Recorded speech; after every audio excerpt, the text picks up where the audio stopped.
Well, it's a bit of a mishmash, isn't it? I mean, Yeah. just one example is the difference in regulations between, you know, countries which approach regulation in a systematic manner.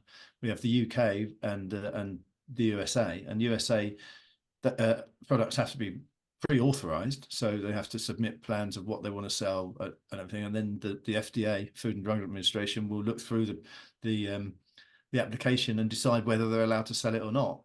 Whereas in the UK, we have a notification system, which is where the government or government body, or in this case, the Medicines Healthcare Products Regulatory Authority, it's hard to say, MHRA, they'll say, look, these are the things that you're not allowed to put in it. These are the things we want you to have tested. These are the standards that we expect of you. And if you follow all those, just send us the details of the products and we'll look over it. As long as there's nothing too awry, then we'll let you sell them within 6 months, or I think it will, 6 weeks. I can't remember offhand.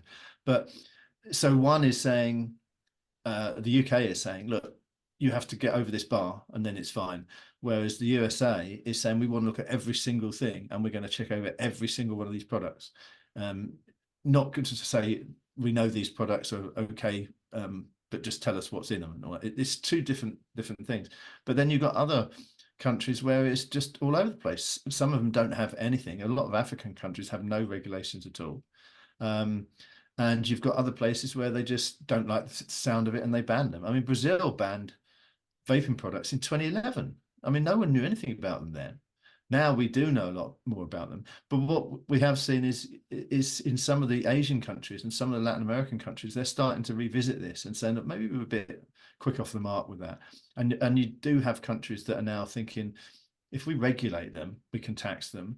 And maybe there is something in these products. Maybe they can help people quit smoking. The most dramatic of which, of course, is the Philippines, which at COP9, it came just after Bloomberg funded people were trying to write their regulations for them and infiltrating into the government, and that got found out, and there was a big furore about it in the Philippines. Turns out it's against the constitution, and they just flipped. 1 minute they were going to ban everything, and they flipped and said, you know what, we're going to regulate these products now.